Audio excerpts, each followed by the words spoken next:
Efésios capítulo 1, versículo 3.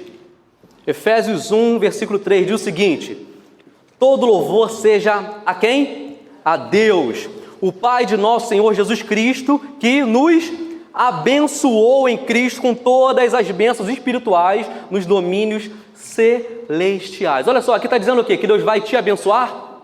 Que talvez, dependendo do que você fizer, de repente pode ser que Ele te abençoe? Está dizendo o quê? Que Ele já te abençoou em Cristo. Não é que você será abençoado, não precisa desejar que Deus te abençoe, sabe por quê? Ele já abençoou você em Cristo, amém? Você acredita nisso? Amém. Você já é abençoado, Deus já abençoou você. A palavra bênção no hebraico, o sentido dela é o seguinte: poder e autoridade para ser pleno, próspero e fértil para multiplicar. Olha que legal. Porque bênção não é só para você, é para multiplicar. Bom, né? Então, não é que eu nem vou desejar que você seja abençoado, porque o que a palavra diz é que você já é abençoado. Você acredita nisso? Amém. Muito bom. Já que você acredita nisso com toda a sua força, com toda a sua fé, eu vou te perguntar uma coisa, e aí você já pode responder só para você aí. Você já é abençoado, amém? Beleza, então, como andam as suas emoções? Está tudo em ordem, 100%? Sua vida familiar, profissional, suas finanças? A pampa, né? Tudo fluindo bem, relacionamentos, amizade, família, tudo 100%? Ué, se você já é abençoado, então por que você não consegue, às vezes, desfrutar dessa bênção de forma real na sua vida? É porque existe uma diferença entre ser e estar. Aí você é abençoado, mas de repente você não está abençoado em algumas situações. Por que isso? É tipo como é que era o nome dele? O pacato. Era o pacato sem ser gato guerreiro. E é nessas piadas que eu entrego a minha idade e ninguém entende, né? Porque ninguém via He-Man. É tipo, como é que era o cara lá, o Bruce Banner, é isso? Bruce Banner, que nas suas crises não queria ser Hulk, agora você entende, que é da minha época, mas passa até hoje. Aí a galera, entendeu? É isso. Então você é, mas você não está. Pois é, eu sou velho. O fato de nós não desfrutarmos de coisas que nós já temos tem tudo a ver com a forma como nós vemos. Tem a ver com a forma como você enxerga, como você entende quem você realmente é, quem Deus é para você e algumas coisinhas mais que nós vamos conversar hoje aqui, beleza? Olha só, é um fato que todo mundo quer ser único, né?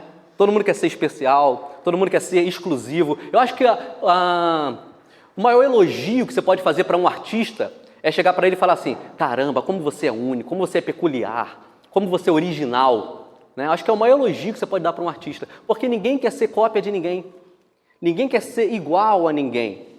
E a verdade é que sim, realmente você é único, Deus fez você único. Você sabe disso, a única impressão digital como a sua é a sua, não existe outra igual, não existe outra íris como a sua, não existe outro DNA como o seu, não existe outra voz igual a sua no mundo inteiro. Deus fez você único, porque para Deus você é realmente muito especial. E a gente vê na criação, em Gênesis, né? Deus fazendo todas as coisas, Ele fazendo com o poder da sua voz, Ele simplesmente falava com a palavra e as coisas aconteciam, haja luz e houve luz. E haja separação entre águas e terra seca, e assim aconteceu, e hajam animais, e hajam luzes nos céus, e tudo foi acontecendo. Aí quando chegou o momento de Adão, que ele poderia simplesmente dizer haja, ele decide com as suas próprias mãos formar o homem e soprar o seu espírito no homem, porque ele queria se envolver com a gente. É uma questão de intimidade, de relacionamento, de sermos um. Isso me remete, inclusive, a mais tarde, que Adão pecou, e você sabe, por causa do pecado de Adão, o pecado tornou fétida toda a humanidade. Todos nós começamos a feder a pecado por causa de Adão. E Jesus poderia fazer o quê? Dos céus dizer, haja santidade. Mas ele veio. Ele veio como homem, ele se envolveu, ele se importou, ele esteve sujeito a suor como nós, a usar banheiros como nós, a passar fome e ter que comer como nós, a ser traído, como muitas vezes nós somos. Simplesmente porque ele se importa. Porque para ele você é muito especial. E Deus tem um carinho muito especial para você. E, na verdade, eu já poderia encerrar essa palavra aqui dizendo simplesmente o seguinte, que Deus ama você de uma maneira única e especial e que para Ele não existe ninguém como você. E que às vezes você pensa, será que Deus se importa? Eu te garanto, sim, Ele se importa. Ontem eu abri uma caixinha de perguntas no meu Instagram e uma pessoa comentou isso, como é que eu faço se eu sinto que Deus não se importa comigo? O que eu respondi para ela é o seguinte, falei, com certeza você se envolveu com pessoas que não se importavam com você e elas revelaram a si mesmas ao invés de revelar Deus a você. E às vezes tem uma impressão de Deus baseada nas nossas relações humanas. E eu não acredito mais em Deus, Deus não se importa, Sim, Deus se importa, Deus ama você e Ele vê você de uma maneira muito única, especial e peculiar. Para Ele não existe ninguém igual a você. Bom isso, né? Então sim, para Deus, você é muito especial. E olha só que legal, que Deus fez primeiro todas as coisas, quando estava tudo pronto e lindo, Ele colocou Adão no meio da sua obra terminada, tipo a cereja do bolo, o ápice da sua obra, coloca Adão. E por que Ele fez isso? Por que Ele deixou primeiro tudo pronto para depois colocar Adão? Em Romanos 1, no versículo 20, se eu não me engano, você pode ler depois com calma em casa, fala o seguinte, que os atributos invisíveis de Deus se tornam visíveis através das coisas que Ele criou. Ou seja, tudo que Ele fez foi para se mostrar para você. Para que, olhando toda essa natureza linda que a gente tem aqui em volta, e é legal esses vídeos que a gente pode observar um pouco mais de Deus na criação. Então, olhando para essas coisas que Ele fez, você pode perceber, caramba, como Deus é incrível, como Deus é maravilhoso, como Ele é criativo e como Ele me ama. Então Deus fez tudo para se revelar a você porque Ele quer se envolver com você, Ele quer se relacionar com você. Em Atos 17, Paulo diz o seguinte, que Deus, olha que louco, Deus está disponível de tal maneira que até tateando você pode encontrá-lo. Mesmo cego, tateando, consegue encontrar Deus porque Ele não está longe. Porque Ele ama você, porque Ele quer você, porque Ele se importa com você. Só que, olha só, você é único e você é especial. Mas, ao mesmo tempo, e que nós queremos ser cada vez mais,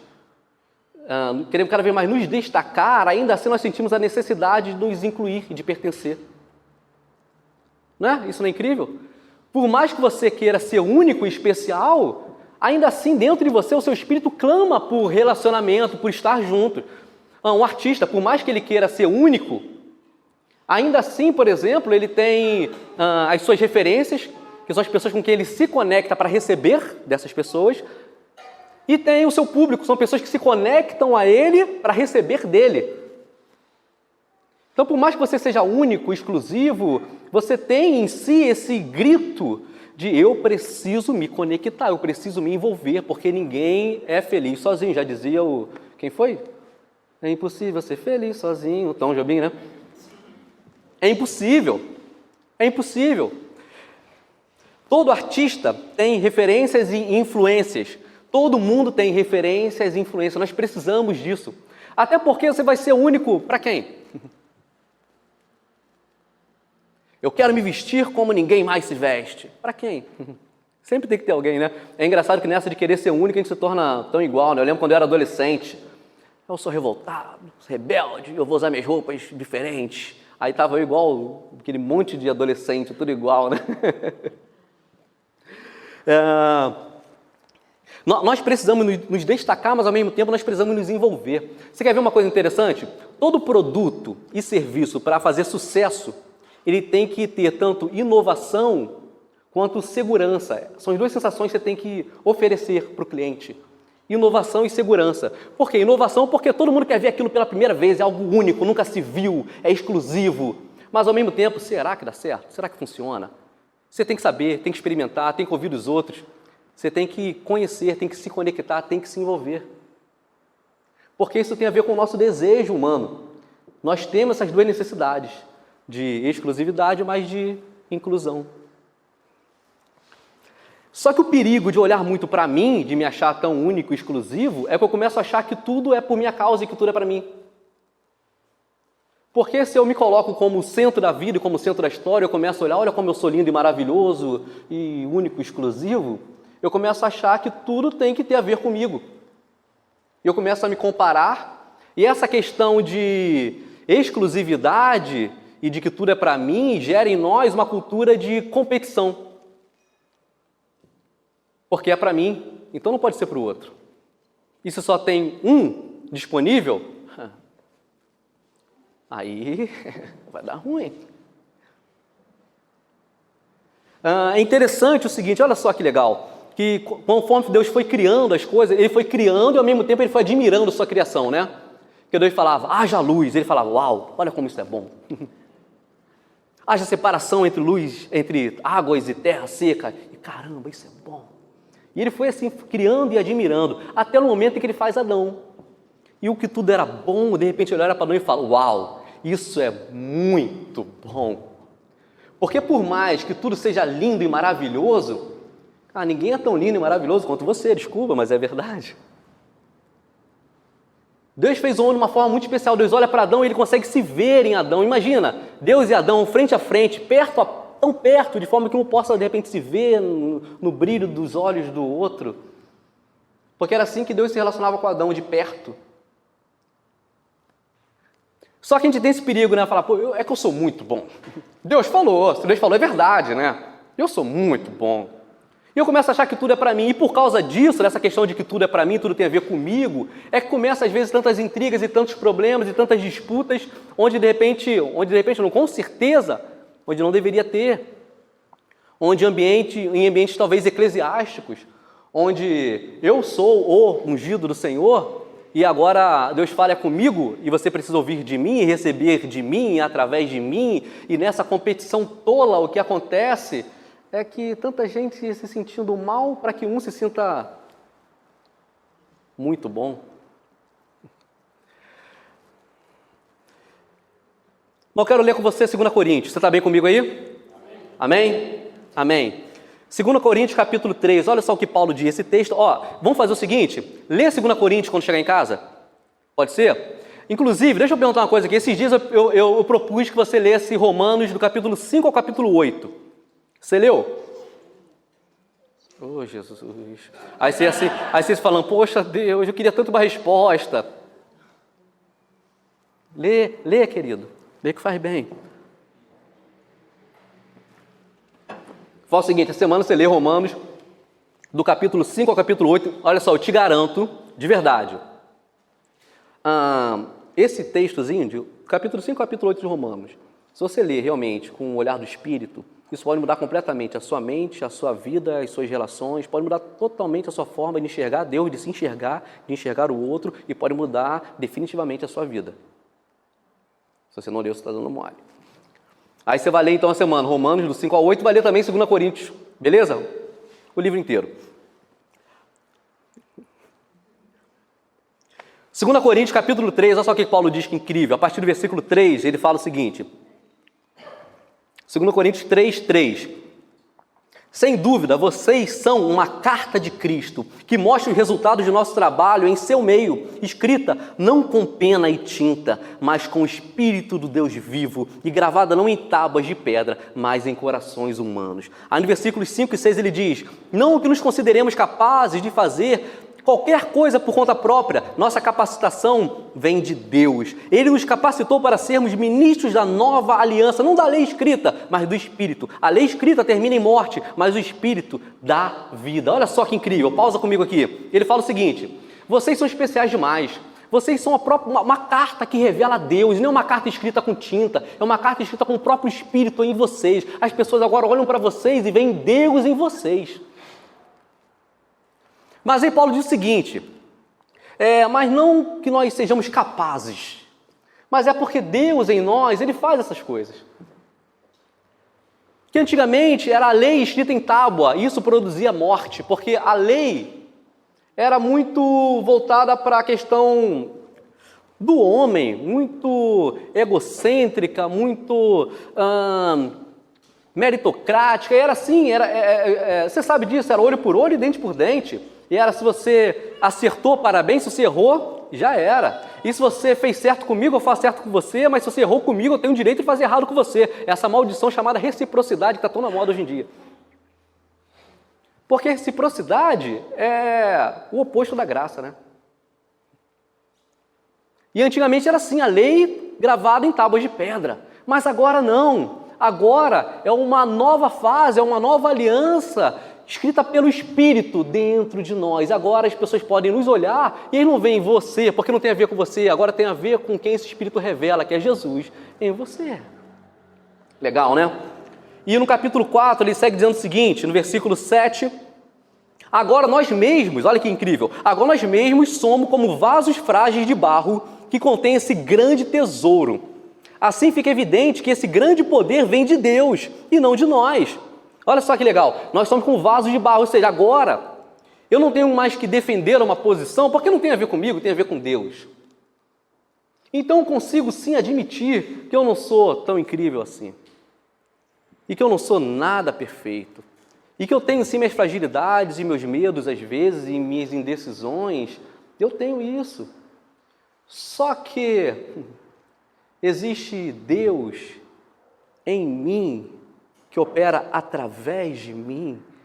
E a minha fraqueza é o que torna ainda mais evidente o amor, a graça e a misericórdia de Deus, que ainda assim decidiu viver em mim e viver através de mim. Porque enquanto o homem se acha o bam, não dá espaço para nada, nem para ninguém, nem para Deus. Mas quando eu entendo, sim, eu sou falho, mas ainda assim, e talvez até por isso, é que eu preciso de um Salvador. E aí fica ainda mais evidente, totalmente evidente, que existe um Deus de amor e graça, que me persegue, me acompanha, me envolve e penetra, e ao penetrar transborda. E aí as pessoas olham para mim e não veem mais a minha fragilidade, e veem, apesar da fragilidade, um poder maior do que eu, que flui de mim. E que isso é possível ao admitir que eu sou um vaso de barro. Versículo 5, de todos os lados, olha só, isso aqui é muito incrível, Paulo falando. De todos os lados nós somos pressionados por aflições, mas não esmagados. Ficamos perplexos, mas não desesperados. Somos perseguidos, mas não abandonados. Somos derrubados, mas não destruídos. Pelo sofrimento, nosso corpo continua a participar da morte de Jesus, para que a vida de Jesus também se manifeste em nosso corpo. Sim, vivemos sob constante perigo de morte, porque servimos a Jesus, para que a vida de Jesus se manifeste em nosso corpo mortal. Olha só, Paulo está falando o seguinte, eu sofro e sofro bastante. Sou perseguido, sou caluniado. Gente, Paulo sofreu muito. Paulo chegou a apanhar de tal maneira que achavam que ele estava morto e arrastaram o corpo dele para fora da cidade. E aí Paulo, o que ele faz? Ele levanta e continua pregando o evangelho. Mas ele já tinha sido alcançado por esse amor, a vida dele já estava garantida diante de Deus, já estava tudo certo. Por que se propor a isso? Por que se indispor de tal maneira? Porque se é graça, se o amor nos alcança, independente de quem somos ou de onde estamos, para que se expor esse tipo de coisa, né? Para que Paulo, se sujeitar a tanto sofrimento e tanta dor? Por quê? Aí ele explica, a partir do versículo 15, ele diz o seguinte, tudo isso é para o bem de vocês. E à medida que a graça alcançar mais pessoas, haverá muitas ações de graças e Deus receberá cada vez mais glória. Por isso, nunca desistimos. Ainda que nosso exterior esteja morrendo, nosso exterior está sendo renovado a cada dia. Pois essas aflições pequenas e momentâneas, as aflições dele, todo o sofrimento, porque ele contrastava esse sofrimento ao que ele via de resultado por pessoas sendo alcançadas pela graça através da vida dele. E ele falava, essas aflições pequenas e momentâneas que agora enfrentamos produzem para nós uma glória que pesa mais que todas as angústias e durará para sempre. Portanto, não olhamos para aquilo que agora podemos ver. Em vez disso, fixamos o olhar naquilo que não se pode ver, pois as coisas que agora vemos logo passarão, mas as que não podemos ver durarão para sempre. Aleluia! Paulo sabia para quem ele estava olhando Ele sabia exatamente em que direção ele estava caminhando, e ele sabia o seguinte: fui alcançado por esse amor, não é mérito meu, essa graça me alcançou, mas a minha glória não está em ter sido alcançado, a minha glória está em pessoas que são alcançadas agora a partir de mim. E isso é poderoso pra caramba. Porque não tem mais a ver comigo. Não sou eu. A questão não é que tudo seja convergido em mim, mas é que eu sou mais um desses muito bons que Deus criou e que me ama de forma peculiar, mas que existe muito mais coisa e que, na verdade, o propósito dele se cumpre, não é em mim, mas é através de mim. Nós fomos criados para a coletividade. Você quer ver uma coisa que legal? Só antes de continuar, se tiver calor, se quiser ligar o ar-condicionado, fique à vontade, não é só eu que estou me movimentando aqui, elétrico, né? Então tá bom, que seja confortável para vocês. Em Efésios capítulo 4, fala o seguinte: que Deus mesmo, Ele mesmo chamou uns para apóstolos, profetas, evangelistas, pastores e mestres. Olha só que legal, coisas muito específicas, muito peculiares, dividindo categorias. Mas por que Ele categorizou assim? Tendo em vista o aperfeiçoamento dos santos, para que juntos cheguemos à estatura do varão perfeito que é Cristo, e assim não sejamos levados de um lado para o outro por qualquer vento de doutrina. Deus te fez único e especial para a coletividade. Você tem coisas que só você tem, realmente você tem particularidades, peculiaridades, talentos únicos, uma criatividade que talvez ninguém tenha como você tem. Você talvez entenda de assuntos, você com certeza entende de assuntos que eu não entendo, zero. Sabe por que Deus te fez assim tão especial? Exatamente porque você é muito importante nesse corpo chamado igreja.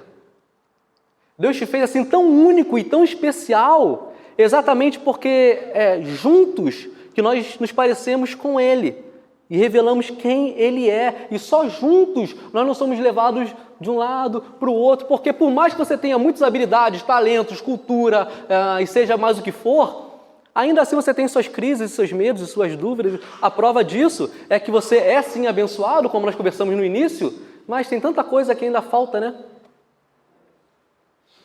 Sabe por quê? Porque essa plenitude da bênção, o acessar da bênção, se torna acessível exatamente na coletividade, porque é quando somos um que ele aparece. É quando eu, você, cada um com a sua particularidade, com as suas especialidades, quando nós nos juntamos, é que nós conseguimos crescer e nos parecer com Ele. E aí que as dúvidas começam a desaparecer, porque existem respostas que eu não tenho, mas que alguém tem para mim. E por mais que meus talentos sejam incríveis, eu não sou pleno. E ninguém é. E quanto antes eu admitir que eu sou um vaso de barro, mais o poder de Deus se revela através de mim. Amém? Você está entendendo isso aí que eu estou falando com você?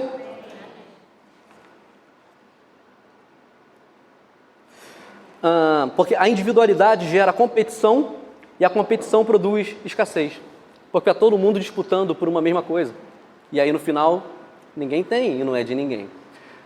Mas às vezes fica assim, poxa, realmente tem muitas coisas a ser feitas. Tem muitas coisas. Porque se a gente começar a pensar, por exemplo, como igreja, qual o propósito de sermos igreja? Para que estamos juntos, né? O que nós queremos fazer nessa cidade? O que nós queremos fazer por essa cidade, pelas pessoas que habitam? E quando eu falo de cidade, eu não estou falando de geografia, eu estou falando de pessoas, eu estou falando de gente, né? E quando eu falo de igreja, obviamente, igualmente, estou falando de pessoas, porque igreja não é lugar para você ir, igreja não é evento para você frequentar, igreja são pessoas. E nós nos reunimos como igreja. E aí quando nós começamos a pensar como igreja, como essa coletividade que representa o Cristo, a gente começa a pensar, cara, qual o nosso poder, ou qual a nossa influência, quais os nossos objetivos e propósitos que tem que haver, porque não tem por que abrir, ou começar, ou inaugurar, se não houver um porquê. E se estamos aqui domingo de manhã, que não seja para mim, porque existe a cultura do para mim, de que eu vou para uma igreja para saber se é bom para mim, se a palavra vai ser agradável a mim, se as músicas serão confortáveis para mim, se o clima estará agradável, as cadeiras bacanas, e se tudo é bom para mim. E aí, se eu entro numa igreja e não me agrada, eu penso assim, está faltando muita coisa nessa igreja, eu vou para outro lugar. Quando na verdade deveria ser o seguinte, está faltando muita coisa, olha com quantas coisas eu posso cooperar. Né? Mas se iniciamos, é porque existe um propósito. E quando nós começamos a pensar em propósitos relacionados à cidade, às pessoas, sempre são coisas muito grandes. Porque a salvação e a transformação de uma pessoa que seja é algo muito grande e muito poderoso. E que requer investimento de tempo e de dinheiro e de recursos, seja do que for. E tudo começa a ser muito grande quando começa a pensar em cidade, em localidade, em região. Tudo é muito grande. E ainda mais nessa época em que cada vez mais nós nos isolamos e fica cada vez mais difícil acessar. Fala, poxa, realmente a igreja é para transformar a cidade, para mudar a realidade, mas são muitas coisas que precisam ser feitas e ninguém tem o suficiente. Ninguém tem o suficiente para mudar o histórico de violência do Rio de Janeiro. Ninguém tem o suficiente para reverter essa desigualdade social que existe em Niterói. Ninguém tem o suficiente. Será que nós não temos o suficiente ou nós não estamos acessando o que nós temos? Porque olha só uma coisa, eu anotei um dado aqui muito interessante. Sabe quanto tempo foi investido para que a Wikipedia existisse? 100 milhões de horas. É muito mais do que qualquer país seria capaz de investir e de fazer. Ou seja, a Wikipedia não poderia ser feita por ninguém. Mas foi feito porque 10 minutos meus, com 30 minutos seus, com 1 hora sua, e nós temos 100 milhões de horas. Porque quando eu me individualizo, isso produz escassez. Mas quando a gente entende que nós somos um, aí sim nós desfrutamos daquela tal abundância e plenitude que está disponível para nós e que nós não acessamos porque nós temos a mania de nos isolar, por nos sentirmos especiais demais, porque agora tudo tem que ser para mim. E nessa de que tudo tem que ser para mim, eu fico sem nada.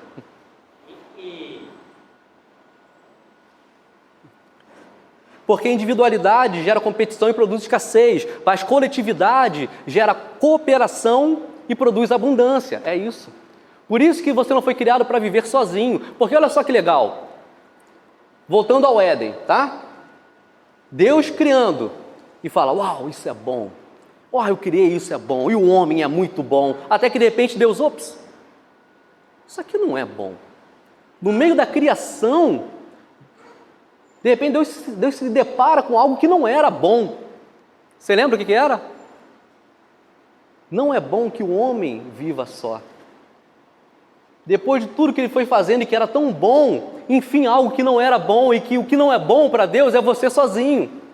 Porque não faz sentido, porque Deus tinha um propósito muito grande para Adão e ele falou, vamos encher toda a terra de pessoas como nós, domine sobre tudo. Deus tem um propósito muito grande para você que está aqui hoje. E é exatamente por isso que você não pode se isolar, porque talvez a escassez que você experimente em algumas áreas da sua vida estão diretamente ligadas à sua mania de se isolar em algumas coisas. Mas quando eu entendo o seguinte, que não sou mais eu e você, agora somos nós, agora não tem mais meu e seu, agora é nosso, e talvez eu não tenha tempo suficiente, nem você, mas juntos nós temos bastante tempo, e talvez eu não tenha força suficiente, nem você, mas juntos nós temos muita força, e talvez eu não tenha qualidades necessárias para transformar essa cidade, mas juntos nós revelamos Cristo, Ele sim tem poder suficiente para mudar a realidade dessa cidade.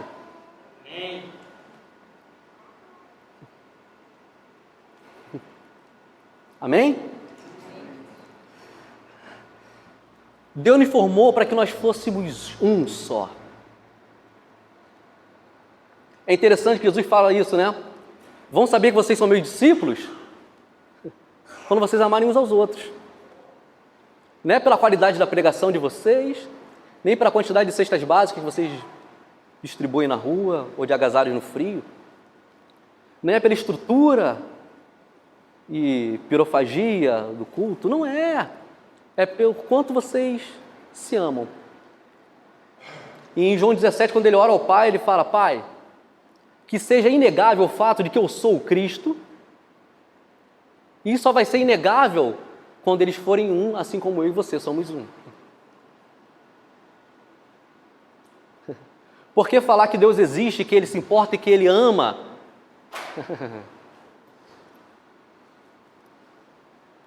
Você quer provar para as pessoas o poder de Deus? Você quer ter uma prova na sua vida do poder de Deus? Essa prova é acessada através da coletividade.